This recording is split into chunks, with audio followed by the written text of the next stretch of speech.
What is self-soothing? In this episode, we dive into when self-soothing is harmful, when it's needed, and 8 ways to self-soothe in a healthy manner. Welcome to the Abundance Hack Show, where we are inspiring you to tap into your power to manifest the happiness, success, and fulfillment that you desire. I am your host, Niajae, the Upper Limit Coach. I am here to dismantle your limiting beliefs and remove the blocks so you can confidently live your life's purpose, because life is meant to be abundant. Hey M&Ms, thank you for tuning in to the Abundance Hack Show. What are you manifesting in your life today? In this episode, I want to discuss self-soothing. It's something that I have been talking a lot about on social media lately because it's been on my mind. When I think about self-soothing, I think about the avoidant attachment style. But first, what is self-soothing? The definition is when a child regulates their emotional state by themselves rather than having their needs met by a parent or caregiver. So I talk a lot about attachment styles. And when I say the avoidant attachment style, typically the avoidant attachment style stems from childhood. And it's when the parent is not really around, so the child has to learn how to fend for themselves. And I think this is typical in single family households where the parent is working, and so the child has to learn to do things for themselves. And I know this firsthand because I was raised by a single mom. So I remember having to cook for myself and just do a lot of things for myself at a really young age, where if someone was raised by both parents and maybe their mom was a stay-at-home mom, or I'm not judging, maybe there was a stay-at-home dad, whatever the case may be, then they had more assistance and they didn't have to do things for themselves. Or if they had an older sibling that helped them out as well, like that sometimes can affect your attachment style. So avoidant attachment styles, because they've learned to fend for themselves from a young age, they grow up feeling like, I have to be independent. I have to do this myself. I have to take care of me. And I think that there's extremes. There's extremes that can lead to some negative behavior. And this is something I've had to learn about myself. One way that self-soothing can be harmful is when you become guarded.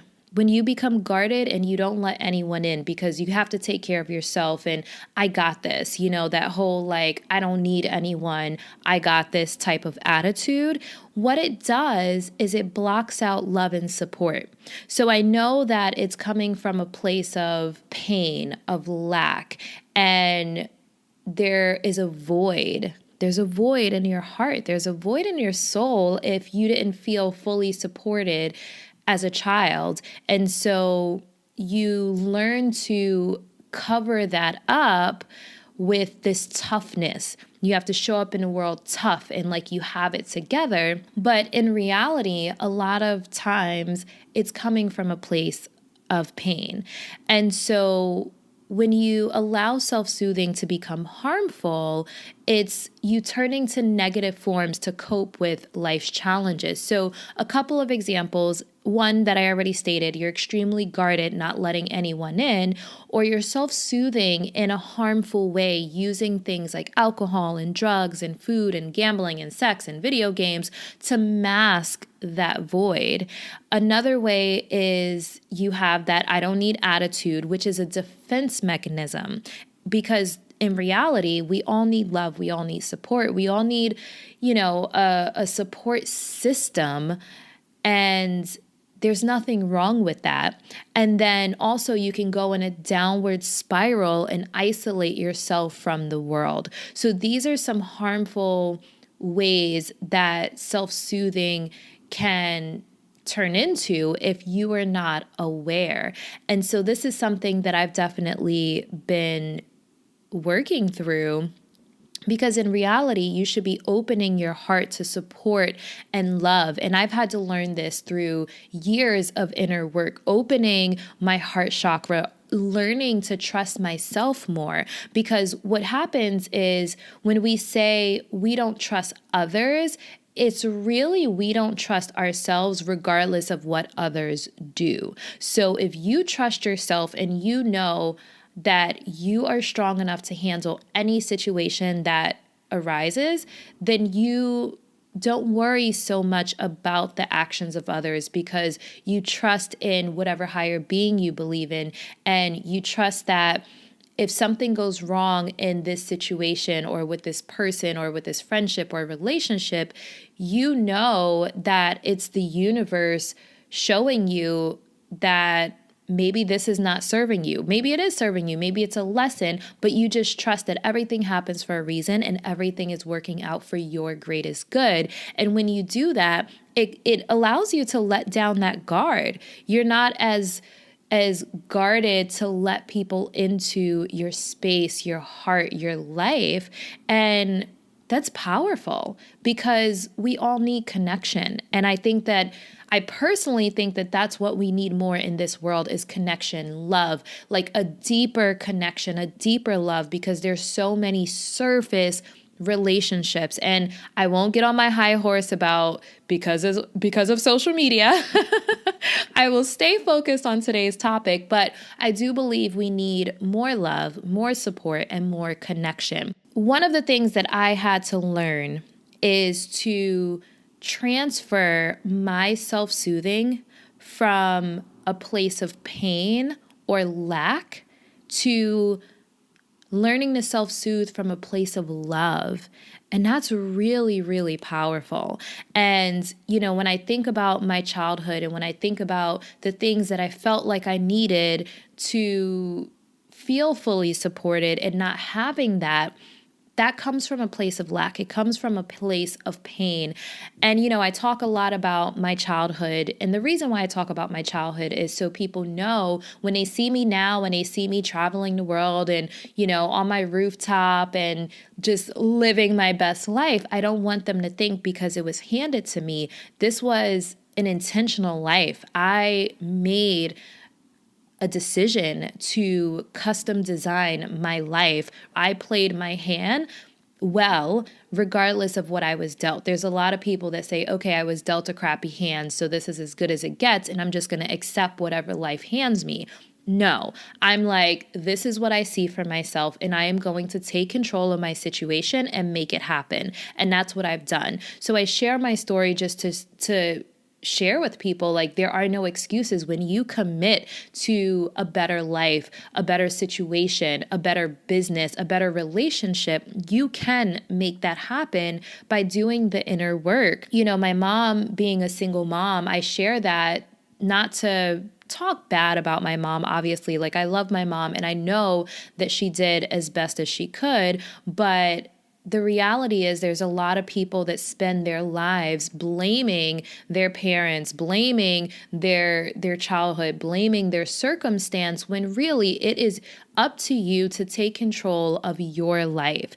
And so rather than self-soothing from a place of pain, a place of lack, a place of frustration, because we can't change our past. We can't change it. Like, what happened, happened. And there's a popular quote, and I feel like I put my own spin on it all the time, but life is 20% what happened to us and 80% how we react to it. And I've seen it 10% and 90%, but I typically say 20% of what happened to us and 80% how we react to it. So I realized my self-soothing was coming from a place of pain and lack, where I'm like, I don't need anyone and I got this.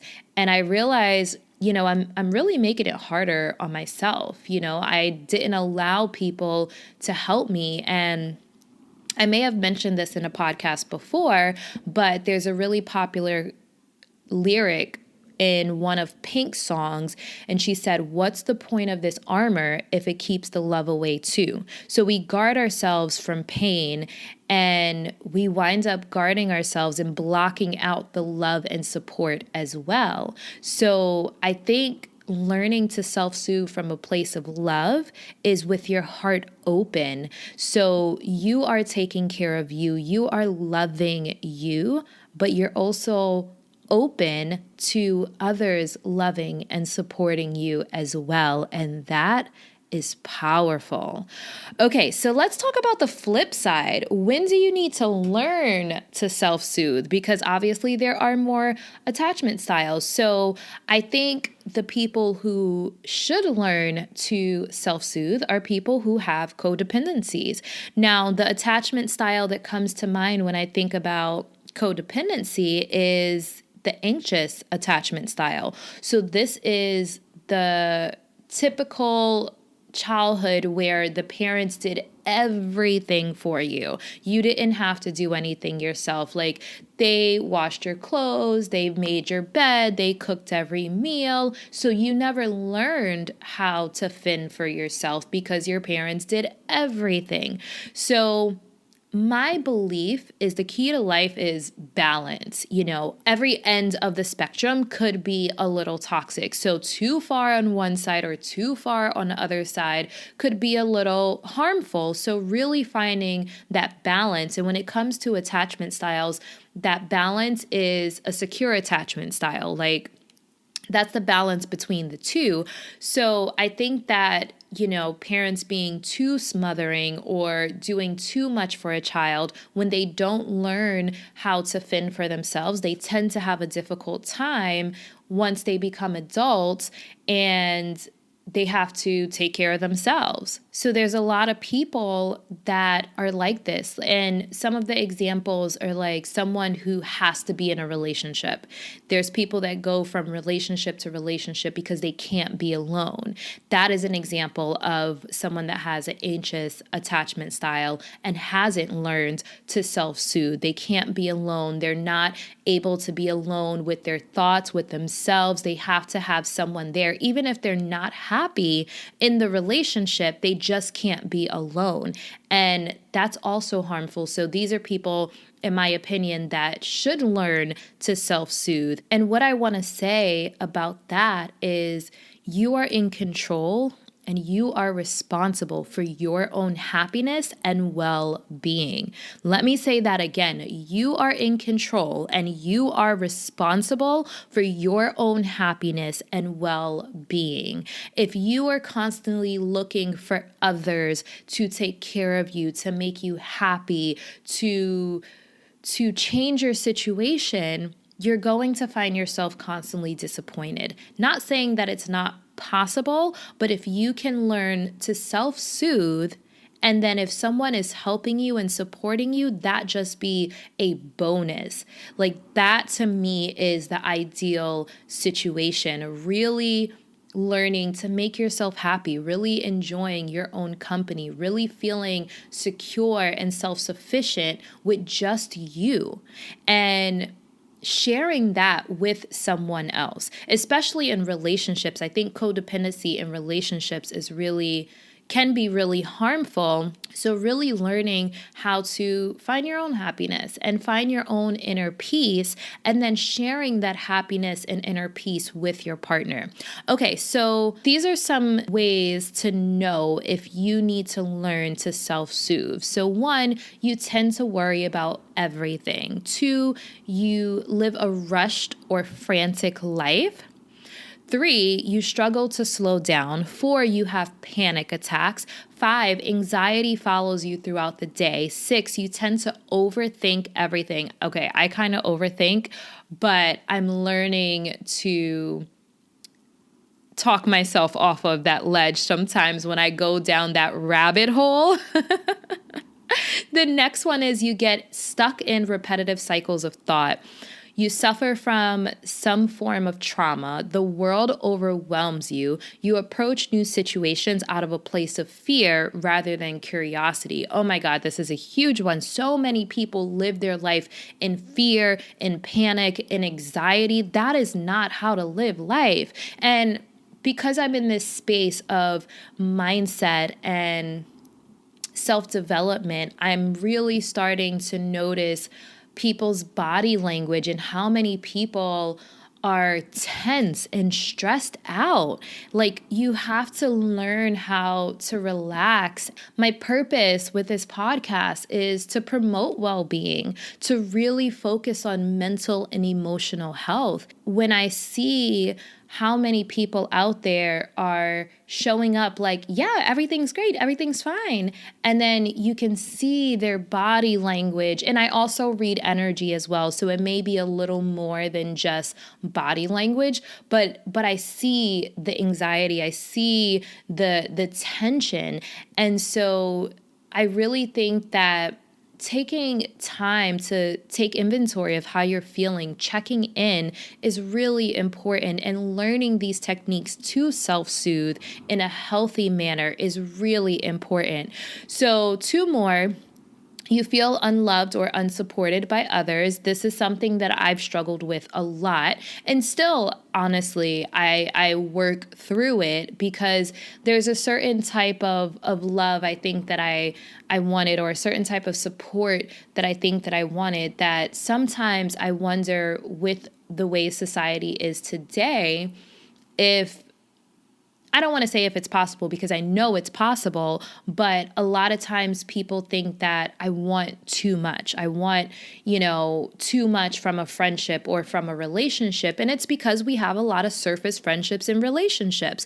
And I'm not someone that allows or settles for that. I am very intentional in my friendships and in my relationships. And when everyone has just accepted the way things are, it does appear that I want more. But the reality is we shouldn't be settling. If you don't feel loved or supported by others, that's where communication comes in. And I believe that we deserve to be loved and supported in the way that we want. And I talked about this in a previous episode, not treating others how you want to be treated, but treating others how they want to be treated. And you learn others by communication, by taking that time to really understand how support looks and feels to that person. So asking, how can I support you? I think that's one of the most powerful things that you can ask a friend or loved one or partner. How can I support you? What can I do to make you feel fully supported? Because guessing, everyone's different. Guessing may not give you, that right answer. And a last one is you feel disconnected from your inner self. This one is so powerful. There's so many people that are not connected with their inner voice, their inner being. And one, they don't know who they are. Two, they're showing up to the world and on social media different than who they really are. And it creates discord. It creates inner turmoil. So being disconnected from your inner self is something that I think is really, really rampant right now. And again, something that I like to focus on this podcast, making sure you're checking in, making sure you're listening to that inner voice. And the thing about it is, it's going to get louder and louder and louder until you do. And sometimes that knocking turns into physical ailments. And so it's better that you just learn to listen to it and find that inner peace. That's what it's about. Like, if you really want to live a happy and fulfilling life, you have to connect to your inner being. You have to learn to be your authentic self, or you're going to live a life of inner turmoil. And I don't know about you, but ain't nobody got time for that. So let's dive into the 8 ways to learn to self-soothe. Number 1 is taking responsibility for your situation. So I touched on this a little bit. People tend to blame their parents and blame their situations and blame their childhood and blame this and blame that and blame this. You have to take responsibility for your situation. You have to realize, okay, this happened to me. I can't change it, but I can react to it in a healthy manner. I can take control of my situation. I can take control of my identity. You don't have to identify as this thing. We tend to allow our trauma or our pain to be our identity. And you can take that back and choose who you are, choose how you're showing up in the world, choose how you are living your life. So taking responsibility for your situation, I think, is number 1. If you're constantly blaming others, then you have to say, okay, how can I fix this situation? What responsibility or what accountability can I take in this situation, and start to improve your thought patterns, start to improve your habits, start to improve your day to day. And maybe it's just, one little change a day. And then when that becomes second nature, make another little change a day. And it could be small things like just making your bed, but making your bed every day, it's showing up for you. And then you start to feel a little more trust in yourself. Then drinking a glass of water every morning, committing to meditating every morning before you pick up your phone. Little tiny things that you can do to start to show up for you. And when you do that, you learn to trust yourself. You're not letting yourself down. And so rather than looking for other people to show up for you, you know that you show up for you. Abundance Box is more than a subscription box. It's a movement. Not only are you sent spiritual goodies to your doorstep, it's a commitment to yourself to not settle, to live to your full potential and manifest the life that you truly desire. For more information, go to abundancehack.com/box to receive crystals, sage, therapeutic grade essential oils, guided meditations, and access to the private Facebook group to connect with other awesome members of the Abundance Box tribe. Join the movement because life is meant to be abundant. Number 2 is use conscious breathing. Our breath is so important. We need, obviously, to breathe to live. So obviously it's important, but breathing goes so deep. Like, that's why you breathe in yoga. That's why Wim Hof is like crazy viral right now, because our brains need oxygen. Our cells and organs need oxygen. And when you are feeling panic, anxiety, your heart is racing, if you take some nice, slow breaths, it will slow down your heart. It will slow down any panic. It can slow down any racing thoughts of fear or overwhelm. Our breath is so powerful. It's really important that you learn to take a moment to just breathe deep. Even as a kid, before I did any type of self-development or mindset work, they would say, if you find yourself in a stressful situation, count backwards from 10, or just count to 10 and like take a deep breath with each count. So it's not anything new. It's not anything new, but it's something so simple that we have in our tool belt that sometimes we don't take advantage of. So it's really important that you understand the value in your breath. Number 3 is engage in positive self-talk. We talk about self-talk all the time, but it's really, really important. I know I go down a rabbit hole sometimes of just this crazy thought pattern. And one of the things that I've started saying is everything is working out for my greatest good. Everything is working out for my greatest good. So when things seem crazy and something happens and I'm like, what is going on? What is life? I say, everything is working out for my greatest good. I'm exactly where I need to be in this moment, and I need to trust the process. And I am open to it turning out even better than I imagined. And when I say that, depending on how intense the situation is, but when I say that, I feel better. I'm talking myself off that ledge. And that is a form of healthy self-soothing. Because what I could do, I could continue to go down this rabbit hole of crazy thoughts and worry and fear and panic and anxiety.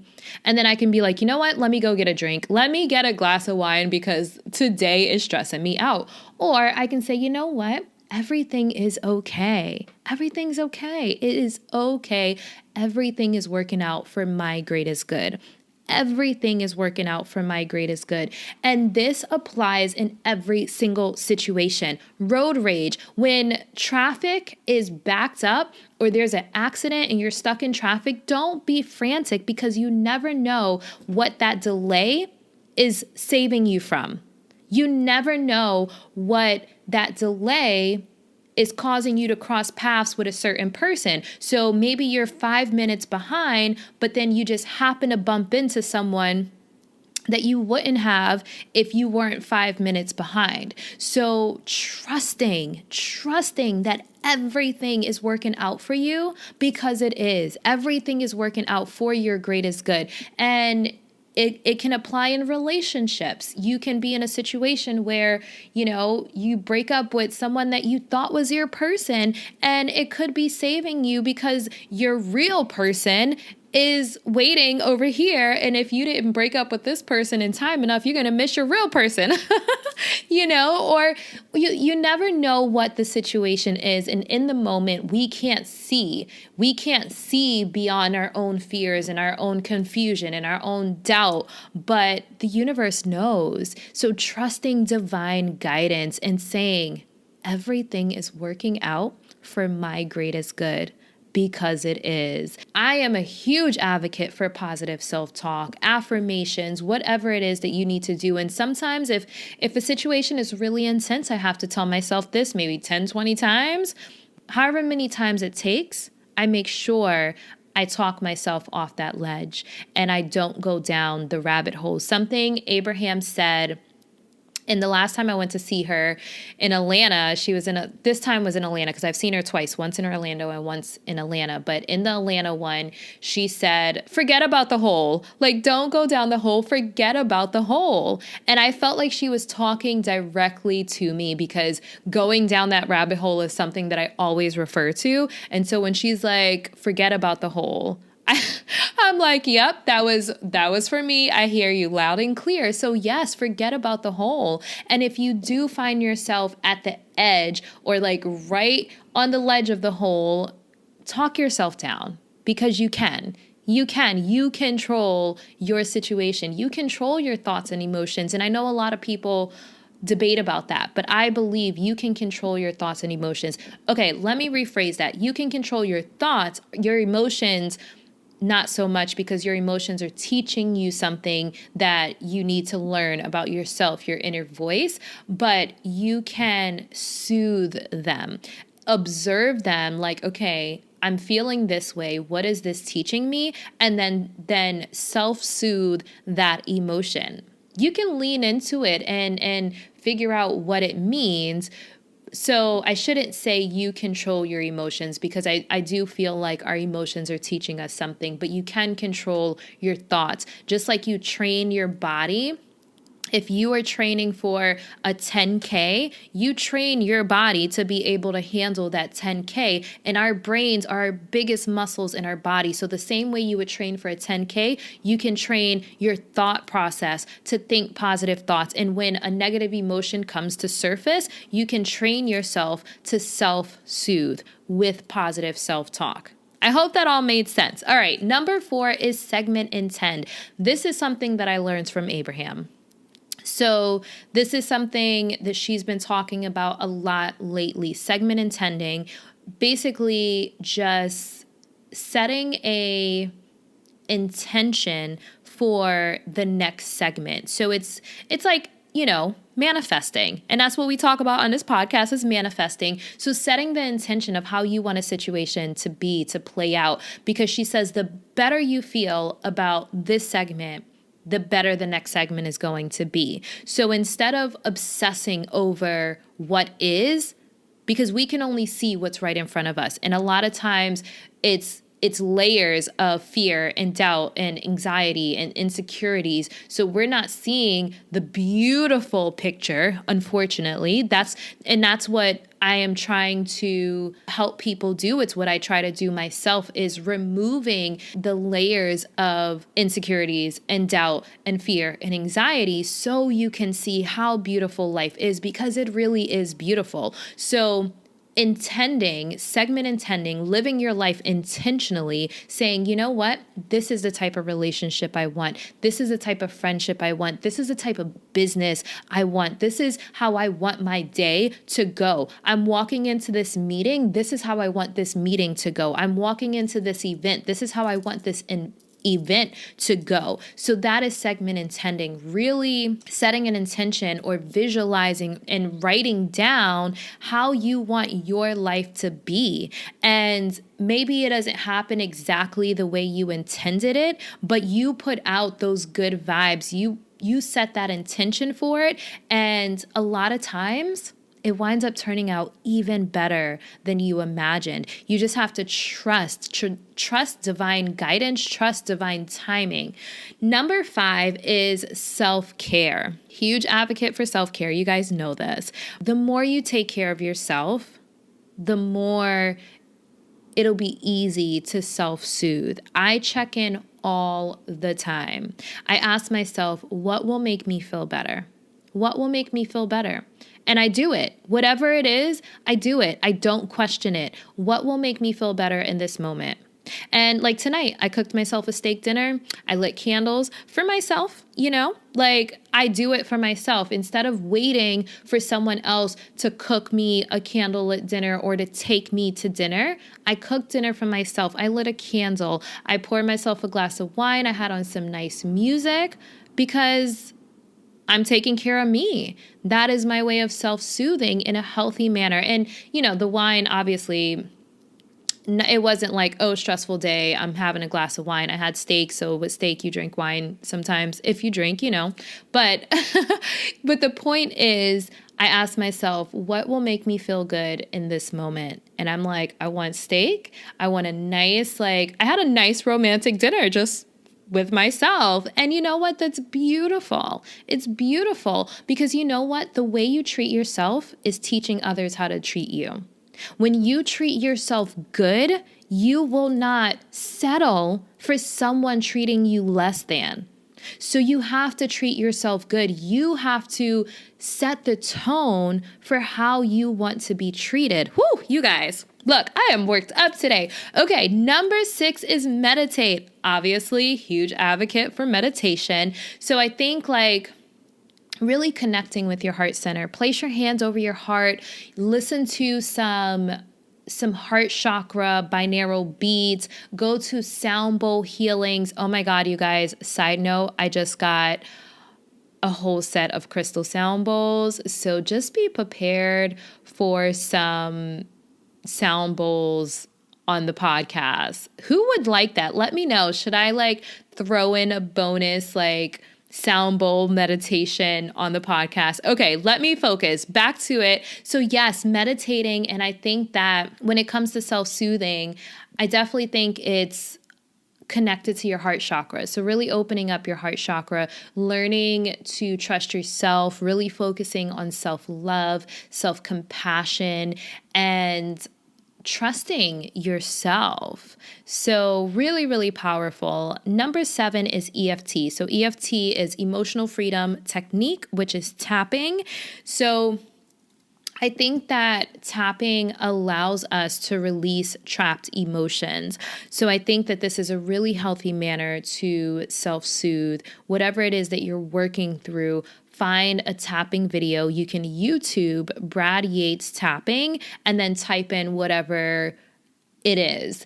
And just do some tapping to release the emotions that you're feeling or uncover them, because sometimes we get so used to suppressing how we really feel that we don't even know. Not me, because I'm pretty honest with myself, but I see people and I observe and people are so used to just saying, I'm fine, everything's great, that they don't even know how they truly feel, and they can't make sense of it because they're so used to saying everything is okay. And if everything is not okay, it's okay for it not to be okay sometimes, and we have to observe those emotions and really work through them, So last but definitely not least, number 8 is practice self-compassion. I did mention this, but we have to be patient with ourselves. We have to be honest with ourselves. We have to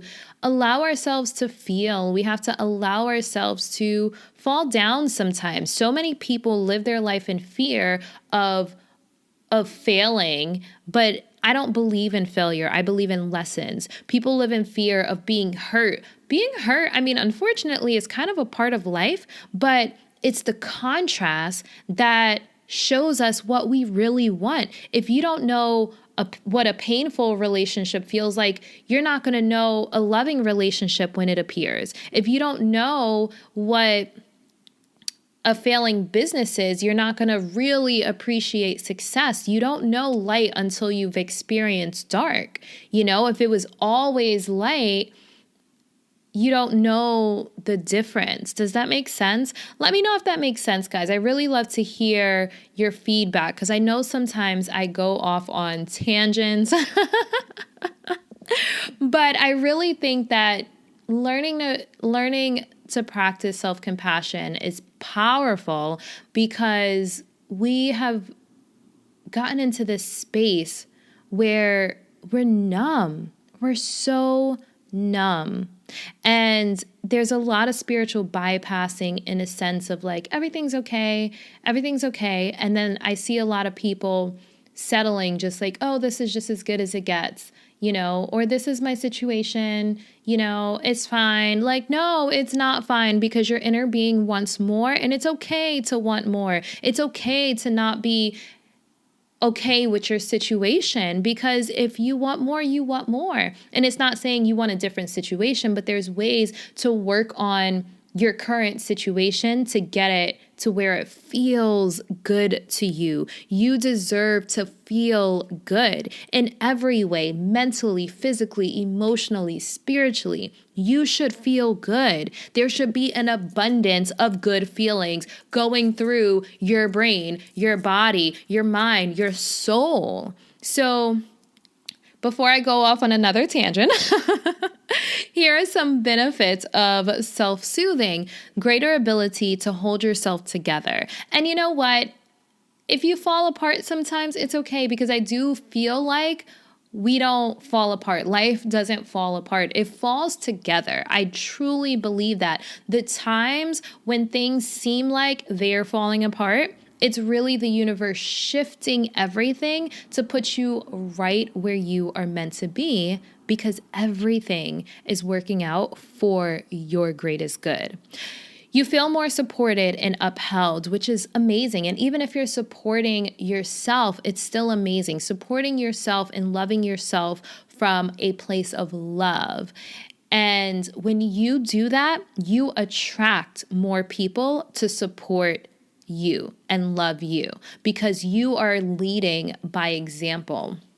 More groundedness, but you feel more grounded. You have a deeper connection with your inner self. And let me just tell you, that is so powerful. It enhances self-love and concern, increased ability to be mindful, the ability to pause and see the bigger picture. This sometimes is hard. Sometimes we can only see what is right in front of us, and I think it takes practice to take a step back, step outside of that circle, and look in objectively, you know, without feelings and emotions. Like sometimes that takes time and effort. So it's definitely something that is just, it's easier said than done. It takes practice to be able to do that, but it's really powerful when you can learn to do that.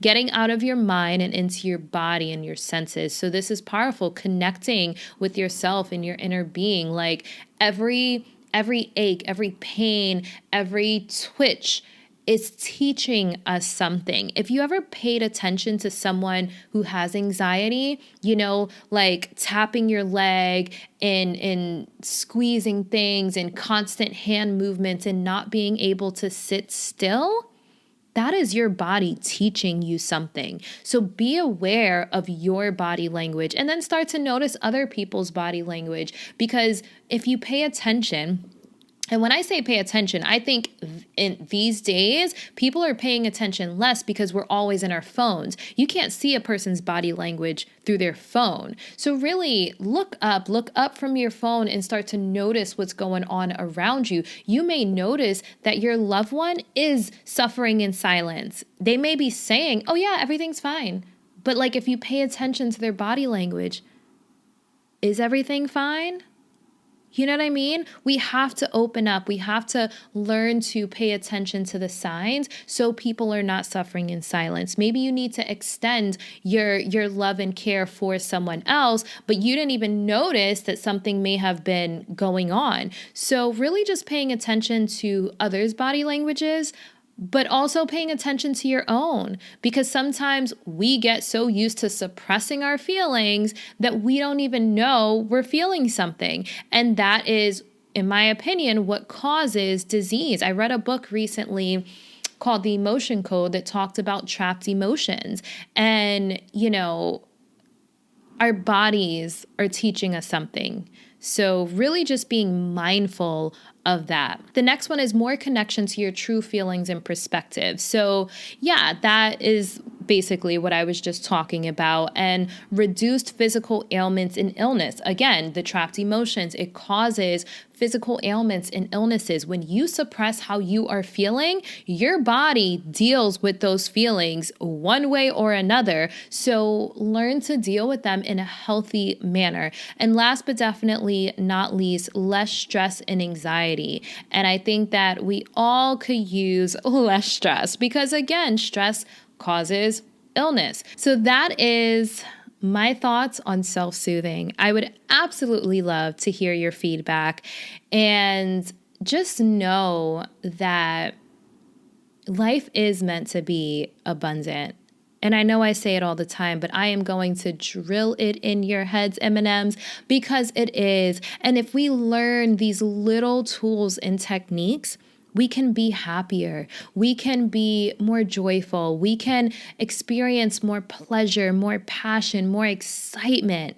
Life is meant to be abundant, and there's so much love and excitement and joy and happiness and yumminess out there just waiting for us to work through our shit so we can experience it. Why allow stress and fear and anxiety to control your life when it could be happiness and joy and yumminess and excitement and passion?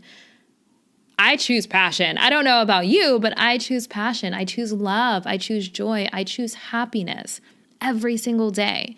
And life kicks my ass at times, but I don't let the fear win.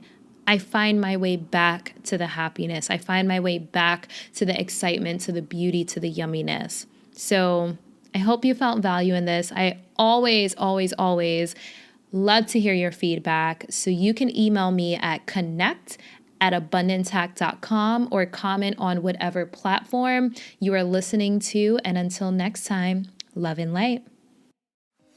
Thank you for tuning in to the Abundance Hack Show. I would love to hear from you. Leave your comments and questions, and don't forget to subscribe so you don't miss any of our yummy episodes. Every time you leave a 5-star rating or review, I do my happy dance.